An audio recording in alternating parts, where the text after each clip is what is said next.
Quand on se lance dans un projet de reprise d'entreprise, on a souvent une seule chose en tête, dénicher la perle rare, la bonne affaire.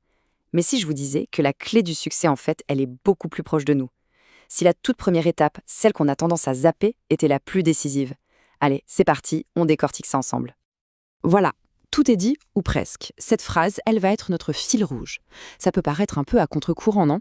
On se dit qu'avec une super boîte, le tour est joué. Et pourtant, la réalité du terrain le montre. Le facteur numéro 1, ce n'est pas tant l'entreprise qu'on rachète, c'est la personne qui la reprend. Le succès ou l'échec, c'est d'abord une histoire d'alchimie, d'adéquation entre un profil et une entreprise. Les chiffres parlent d'eux-mêmes. Un taux de survie de 71% pour les reprises contre 51% pour les créations. L'écart est juste énorme. Mais attention, gros warning ici, ce succès n'est pas du tout automatique. Ce chiffre, il cache une vérité essentielle. Les reprises qui marchent, ce sont celles qui ont été préparées en amont. Reprendre une boîte n'est pas un pari plus sûr par nature, c'est simplement un projet qui demande une préparation complètement différente. Ok, super. Mais alors, concrètement, on fait comment pour devenir ce fameux bon repreneur? Si tout repose sur le profil, comment on s'assure d'avoir le bon? C'est exactement la question à laquelle on va répondre. Parlons un peu du risque. Spontanément, on pense au risque financier, à la conjoncture, au marché. Mais le vrai danger, le plus grand, il est souvent plus subtil. C'est le décalage, cette friction entre qui on est vraiment et ce que l'entreprise va exiger de nous jour après jour pour tourner. Et pour éviter ce décalage, il n'y a pas de secret, la solution s'appelle l'autodiagnostic. C'est tout simple, c'est comme les fondations d'une maison. Personne n'imaginerait construire un immeuble sans des fondations solides, n'est-ce pas? Eh bien là, c'est pareil. Ce socle, c'est une connaissance intime et surtout super honnête de soi-même, sans se raconter d'histoire. Cet exercice d'introspection, ça peut sembler un peu rébarbatif, je vous l'accorde. Mais en réalité, c'est un avantage stratégique monumental. C'est ce qui fait passer un projet un peu flou à une démarche carrée, professionnelle et crédible. Voyons ensemble les 4 bénéfices immédiats. Premier bénéfice, et pas des moindres, le gain de temps. Quand on sait précisément ce qu'on cherche parce qu'on se connaît bien, on arrête de s'éparpiller. Fini les visites inutiles, les analyses de dossiers qui ne correspondent pas. On cible juste et on gagne des mois de recherche. Ensuite, la lucidité. C'est un peu comme faire un scanner de ses propres capacités. Ça permet d'identifier très clairement ses points forts, les arguments sur lesquels on va pouvoir s'appuyer. Mais ça met aussi en lumière, et c'est ça qui est crucial, les zones de fragilité, les domaines où il faudra sans doute aller chercher de l'aide.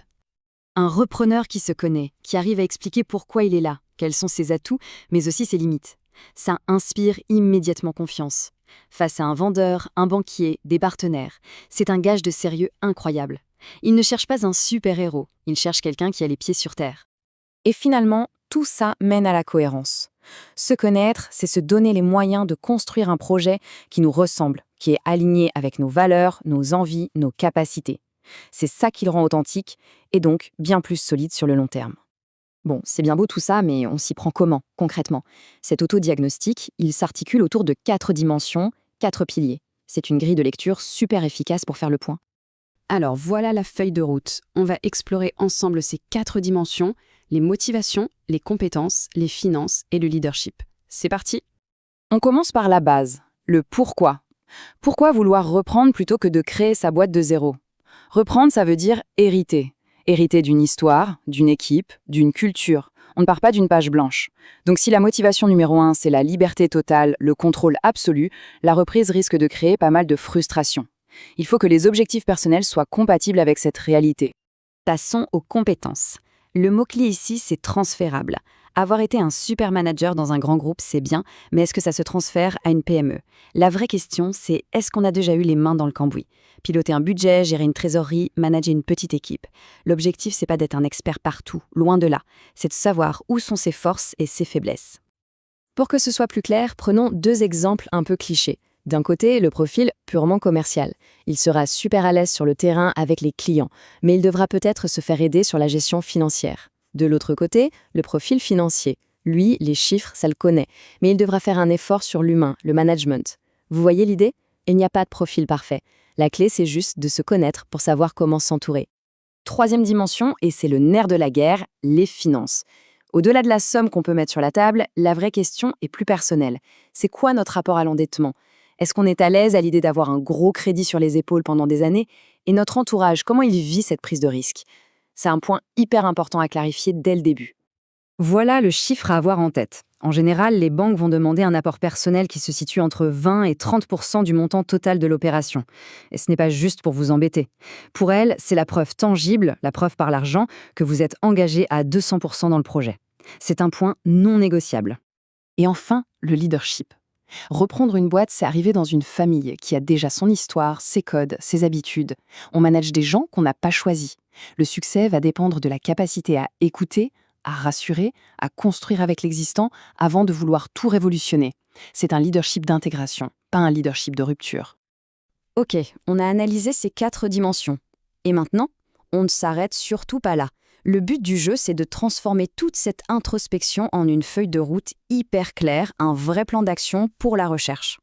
À l'issue de cet autodiagnostic, on doit pouvoir se situer dans l'une de ces 3 catégories. Ce n'est pas un jugement de valeur, c'est juste une photo à l'instant T. Savoir si on est prêt, en développement ou en réflexion, ça permet de décider de la suite de manière lucide. Soit on fonce, soit on se forme, soit on prend encore un peu de temps pour mûrir le projet. C'est là que tout le travail en amont prend son sens. Le diagnostic personnel se traduit directement en critères de recherche ultra précis. Quel secteur d'activité, quelle taille d'entreprise, dans quel périmètre géographique, quel niveau de complexité on se sent capable de gérer. On construit son propre cahier des charges. Et le point d'orgue de cette démarche, c'est ça, fixer ces critères non négociables. L'exemple est parfait. On passe d'un rêve un peu vague, genre « je veux racheter une boîte », à un projet professionnel, cadré, argumenté. Et ça change tout. Ça permet de filtrer les opportunités en un clin d'œil et de concentrer son énergie là où ça vaut le coup. Un tout dernier conseil, mais il est peut-être le plus important. Ce travail, on ne le fait pas tout seul dans son coin. Il faut absolument en parler, le partager avec des gens de confiance, des experts. Leur regard extérieur est indispensable pour challenger nos certitudes, débusquer nos angles morts et au final, rendre le projet encore plus solide. Pour conclure, la réussite d'une reprise, ça commence bien avant de signer quoi que ce soit.